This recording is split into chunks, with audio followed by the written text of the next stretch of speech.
Hey guys, 7th here. A couple of quick things first before we get going with this.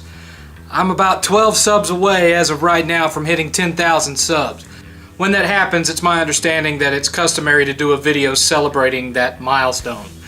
I don't have a Reddit account, so I don't want to do an AMA, but I want to do an AMA kind of thing. So what I want you to do is when you're done watching this video, think of any question that you want to ask me and post it in the comments of this video, and I'll take all the questions and I'll answer them in the next vid after this one. Second of all, I clearly have to have a new stipulation to add to this whole debate thing. And that stipulation is, I'm not going to debate you if you are a minor. I shouldn't even have to elaborate on that, but apparently I do. Look, I'm the 7th fucking level.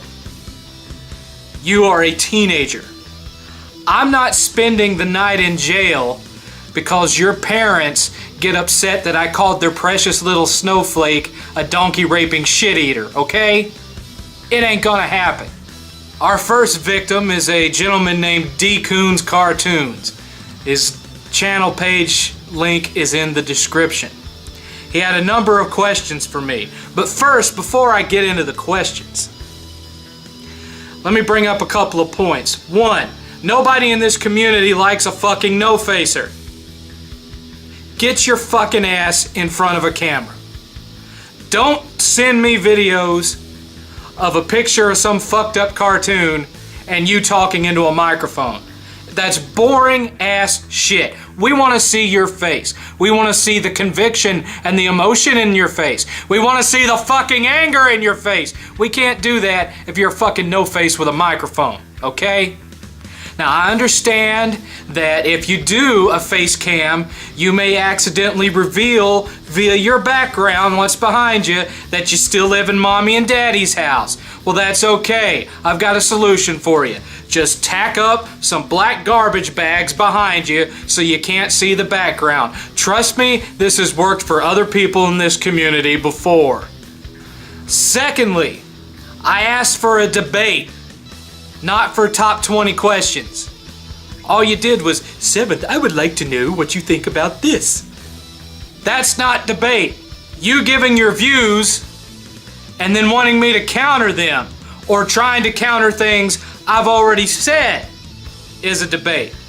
Asking me what I think is just asking me what I think.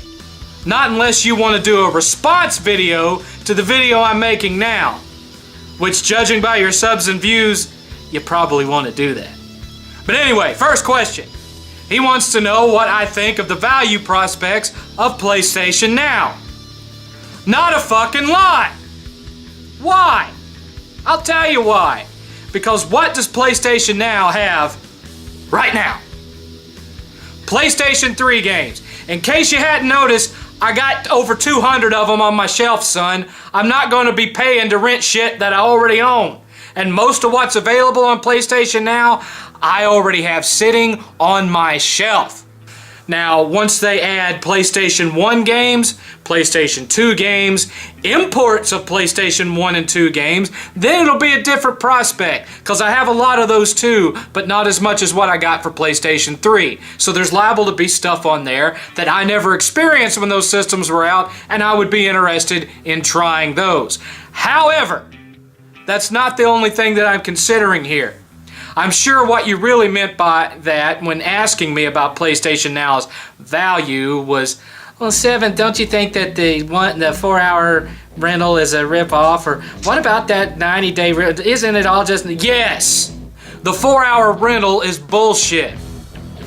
No one is going to get any kind of decent gameplay value out of 4 hours. And I've heard this shit about, well, it would be good for parents so they could have a little pizza party with their kids. They're only going to be at the house for 4 hours, so it makes sense. No! They can play what they already have for free. Be a fucking parent. There is no good reason to pay any amount of money for a 4-hour rental. That's what demos are for. Same with the 90-day rental. If you're going to get so attached to a game that you already know before you start it that you're going to be fixated on it for the next 3 months, you might as well just buy the fucking game. Most of those games that are on there, you can buy new or used for cheaper than what they're renting it to you for 3 months. If you buy it, at least you have something to put on your shelf or something to trade in at your game store. There's no reason to do the 90-day rental. None. As for the 7-day, the week rental, that's a different story. If you look at things, the week rental, for the most part, there's a couple exceptions in there. Remember, PlayStation doesn't set the price, the developer does. There's a couple of exceptions, but for the most part, you can get the week-long rental for cheaper than what it would cost you to have it for the same amount of days from Redbox. Not to mention not having to drive out to Redbox, take the game and drive it back home, then drive back up to Redbox, put it in the Redbox and drive back home. You don't have to do that. So, comparing it to something like Redbox, the week rental is a good value. If it works. That's another key point. Me, I tested it out. I didn't notice any discernible lag or any degradation of the graphics or anything like that when I tried it. I have not tried it at all times of the day. Those of you out there who have broadband or DSL know that your internet speed tends to fluctuate up and down depending on what time of day it is, which this of course has to do with how many people are online at that time. So average day, most people get home from work around 5:30. Expect that time to be pretty shitty. In the middle of the night, pretty good. You get my point. Now, I can't speak for everybody. Solid Rev obviously did not have as decent an experience as I am. So there are still some obvious kinks to be ironed out with the way that they're doing the streaming. I have a 50 meg per second download speed. The majority of the United States doesn't have near that based on the most recent statistics. So my question is, are the majority of the United States gaming customers on PlayStation Network going to get a decent experience for what they're offering? With things being as they are, I would guess probably not. Hence why it's still in a beta. Another point is I don't give a fuck about paying per title. I want a subscription rate. I'm not doing this per title bullshit. I'm just not. This is the era of Netflix. This is the era of Hulu. This is the era of Amazon Prime. I want a monthly subscription rate or a one-time rate added to my annual charge for PlayStation Network. Fuck this per title bullshit. Don't want it, don't need it. And another thing, even when they do add PlayStation 1 and PlayStation 2 titles to this, I still have most of the ones that I cared about when those systems are out sitting on my shelf right now. So what is the advantage to me of playing them streaming when I got the discs right now and I got the systems and I can play them all? Well, there was a patent that was revealed several months ago showing that Sony had come up with a system to add trophies to games on systems that didn't originally have trophies.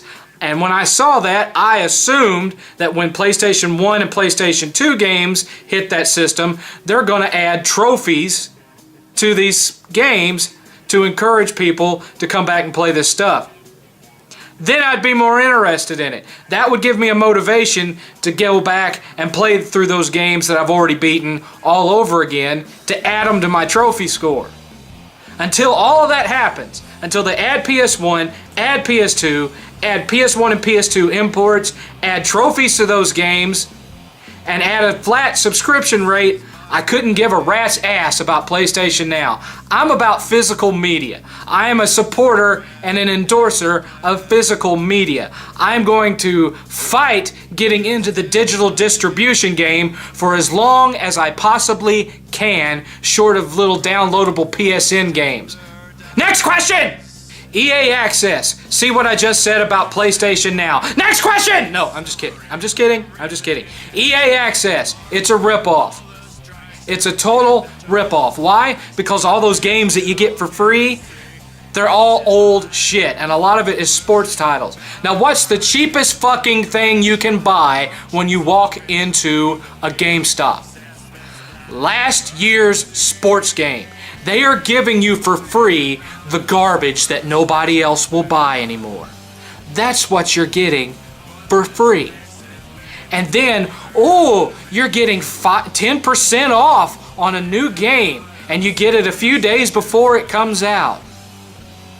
So you're paying $5 a month to get $5 off of a game you may not even buy. You think about the way EA does their distribution. They usually only have one big marquee title that comes out per month. Every now and again they'll release multiples, but for the most part you get one big must-have game in a given month. So you're paying a monthly fee to get the same amount that you're paying for the service off on that game, give or take $1. But what if they don't have a game that you want out that month? The only way that you're really getting any benefit out of it is if you buy multiple games from Electronic Arts in 1 month. Gee, I wonder if that would have anything to do with them offering a discount. You think? Long story short, they only give away old worthless shit for free, so you're not getting anything good from that. What's so great about getting a game 5 days early? If you've got it 5 days early and everybody else waits till launch day and it's got a multiplayer component, who the fuck you gonna play? Think about that. There's nothing beneficial about EA Access. And the fact that Microsoft fans laughed and bragged about this total shit-ass service, you people are dumb as fuck, because you know what this is gonna do. It's gonna encourage other companies like Ubisoft and Activision to have their own monthly services. So then instead of paying $5 to get shit you didn't buy at GameStop, you're going to be paying $15 to get even more shit that you didn't buy at GameStop. Just expect it. You're going to be, if you buy into that, you're going to be encouraging other developers to fuck you even more. I'm just giving you the warning now. It starts with one company and then it grows. The only good concept for digital distribution for games is a flat monthly subscription from all developers like a Netflix or an Amazon Prime. If you allow all these developers to all have their own individual subscription plan, you are just bending over and begging them to fuck you in the ass. What's my opinion of the PU or the Wii Poo or whatever? Well, that pretty much says it all, and I've already said what I feel about the Wii U. It's a system that has potential, but that potential is not being met. This is a combination of both the decisions that Nintendo has made and poor development decisions made by some of the third-party developers. You can't blame all of it on shoddy ports. I'm sorry, Dr. Trey, you can't. I'm sorry, Black Baron, you can't. Why? Because they had original third-party exclusive games like Zombie U, and you people didn't fucking buy Zombie U. Sold 800,000 copies. The game's been out 2 years, 800,000 copies. You guys bragged on it for days and talked about how original and terrifying and great and awesome it was, and you motherfuckers didn't buy the game. And that has happened time and time and time again. Where was your campaign last year to save Wonderful 101? That hasn't even broke 300,000 copies. Where were you guys then? That's a second-party exclusive. That's a platinum game. Where was Operation Platinum then? Because you sure as hell were piping it up after E3 last year, talking about how great and wonderful it was, and how it reminded you of Beautiful Joe as far as the graphics go, and this and that and the other thing, but you didn't buy the shit. I bought it, and I'm not on the Wii U side. But you motherfuckers didn't buy it. So let me correct what I said a moment ago. It's partially the fault of Nintendo, partially the fault of third-party developers, And a lot of it is your fucking fault for not buying games. Oh sure, you'll buy Mario, and you'll buy Mario Kart, and you'll buy, to a lesser extent, Pikmin 3, but an original game like Wonderful 101, you'll throw it in other fan bases' faces saying, look, this is why Wii U rules. In fact, it rules so much, we don't even have to buy the game. We just have to know it's out there. You are dumb as fuck. If you say the game is good, you've got no excuse for not buying it. And Wonderful 101, I own it. It is a fun game. And you dumbasses who own a Wii U and nothing but a Wii U have no fucking excuse for why it's not sitting on your shelf right now like it's sitting on mine. So I don't want to hear any more whining and bitching and complaining about how you don't get good games that aren't made by Nintendo, or trying to deny that you don't only buy Nintendo games. I don't want to hear it anymore. I'd like for Bayonetta to be a success simply because I like the first one and I'd like to play a Bayonetta 3. But starting a campaign begging each other to buy the game is pathetic. It's sad and it's pathetic. If the game is good, you shouldn't have to convince each other to buy it. That's the same as admitting that there's a problem in your community with buying third-party and or mature games. If you have to create a campaign, a propaganda campaign, to talk your own fan base into buying a game that was not directly made by Nintendo and has a mature rating, then you are admitting to the fact that the majority of you don't buy the fucking shit. You are begging people to buy it. That means you feel you have to convince them to buy it. That means you acknowledge that they're not buying it. How fucking dumb is that? Sunset Overdrive. What do I think of Sunset Overdrive? Well, I've already stated that I'm not overly impressed with Sunset Overdrive. And I've already expressed reservations about Insomniac and how far downhill they've come since Resistance 3. Since Ratchet & Clank: A Crack in Time, they haven't made a single game that runs at 60 frames per second. In fact, Ted Price, at that time, stated in an interview that, artistically speaking, he didn't feel there was a need for 60 frames per second in console gaming. Fuck you, Ted Price. Fuck you. Since that statement was made, they have put out, with the exception of Resistance 3, shitty game after shitty game after shitty game. Fuse, garbage. Ratchet & Clank Into the Nexus, decent but short, 30 frames per second, garbage. Ratchet & Clank Full Frontal Assault, garbage. Ratchet & Clank All for One, garbage. They don't exactly have the best track record on their last multiple releases. So why should I expect that Sunset Overdrive is going to be a huge fucking difference from that, especially when I'm watching videos of it and what I see are the exact same enemies over and over again, just big clouds of red booger monsters coming at you. And I see a lot of gaming mechanics that were flat out stolen from the Sly Cooper / Infamous / their own Ratchet & Clank series. That's what it is. It's Ratchet & Clank's guns and third-person gunplay mixed with Infamous and mixed with Sly Cooper and put in an open world with a whole bunch of dude. When I said that it looked like a game that was trying too hard to be cool, that's what the guys over at GameSack, which I really love that channel. If you haven't subscribed to GameSack, check it out. Or is it GamerSack? I think it's GameSack, though. They do a lot of reviews of retro stuff. And that's what they call it, is dude. That's when you've got a character that is trying too hard to cater to the youthful audience. And he ends up sounding fucking fake because of it.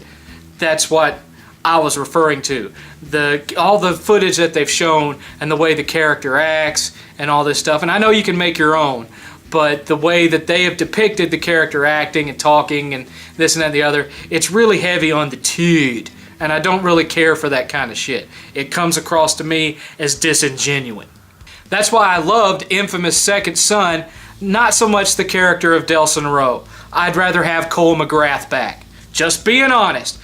Delson Rowe, little too much on the tood. I'm certainly going to buy it simply because of the fact that I'm a collector and I buy the exclusives. That's what I buy for the system that's not my preference. For the system that's my preference, I buy the first party and the third party stuff. System that's not my preference, exclusives only. That's the way I do it. There's no reason for me to own a game, the same game on every system. There's just not. It's not like back in the 16-bit era when you had Genesis and Super Nintendo, and on Super Nintendo you get Turtles in Time, and on Genesis you get the Hyperstone Heist. EA and Blizzard, I don't really consider them the same kind of thing. EA is a publishing house, Blizzard is a developer. EA has several developers underneath it. There are development houses within EA that I have loyalty and attachment to, but not EA itself. Blizzard, I like Diablo. That's about it. I don't play any of the other shit that they have. I played some of the old PC RPGs that they had back in the day, and that's the extent of it. As for your comments about Diablo 3 being online only, I can't speak on the PC version, but in the PS4 version, you can turn the online off and just play it as an offline game. You have that capability in the PS4 version. So, just letting you know. Finally, lack of variety this gen. Really? You think so? Sitting on my shelf for PS4 right now, I've got third-person action titles, third-person shooter titles. I have first-person shooter titles. I have a RPG. I've got an action platformer. I've got a racing title. I have a wide range of different genres sitting on my shelf for PlayStation 4 now. Do I have a Japanese RPG? No. But as we clearly saw at Sony's pre-TGS conference, they have plenty of JRPGs coming for the PlayStation 4. It's going to be just like last gen. I remember distinctly last gen, Fury Doughboy trying to convince everybody that Xbox 360 was going to be the home for Japanese RPGs. And I told his dumb ass, no, it's not going to be that way. You just watch the PS3, just like the PSP and just like the PS2 before it, will be the de facto home for the most JRPGs available on the market. And what happened? You had 4 or 5 good JRPGs that were exclusive to Xbox 360, and then that got drowned by a flood of JRPGs exclusive to the PS3. And it's going to happen again with the PS4. Why? Simple. Because dude bros don't play JRPGs. And that's who primarily buys the Xbox One. They want to play first-person shooters, and they want to play third-person action titles that only have men as the lead character, and they want to play sports games. That's it. That's it. They might delve into a Fallout 3 because it has shooting in it. They might delve into a Skyrim because it's still first person even though you're using swords, but you can shoot guys with fireballs. But they're not going to get into the JRPGs. They don't like them. And so that's why they don't sell on Microsoft platforms, and that's why you're not going to see a huge amount of them on the Xbox One compared to the PS4, and that's why, crap gamer, the Xbox One is going to tank in Japan. Never mind the fact that it's the size of a fucking briefcase. Have you ever seen the average apartment in Japan? They don't exactly have a lot of free space. They like small little things. Small little thing. What's the smallest console now besides the Wii U? The PS4.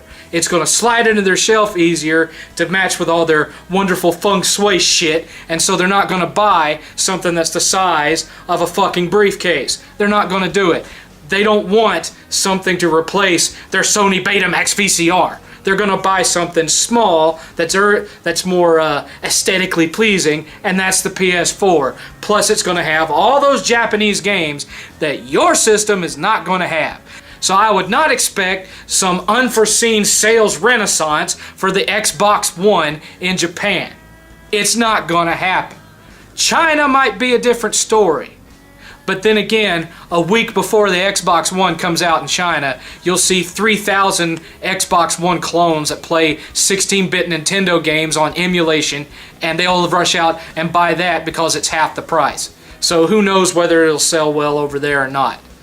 The fact of the matter is that Sony has also gotten a deal to sell the PS4 in China through a same sub company as the one that Microsoft is using for the Xbox One. So it's not like it's going to be out there without competition. PS4 is coming too.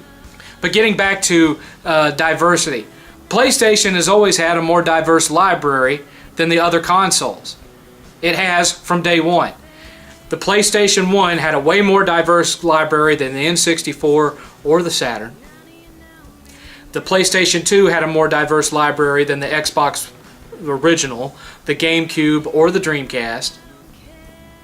And the PlayStation 3, thanks to all those Japanese import games that they've been bringing in all this time, and the PlayStation 3 had a more diverse library because of all those imported games they were bringing in from Japan that Xbox 360 players didn't want and Wii owners didn't get without signing campaigns begging to have them come over. Why?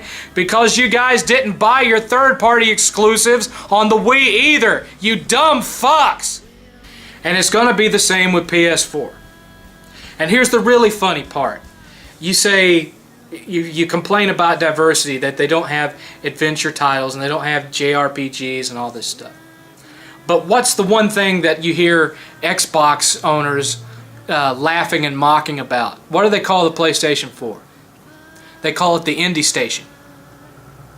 Where are you likely to find the most diversity in gaming play styles in gaming right now? In the indie market. Think about that for a second.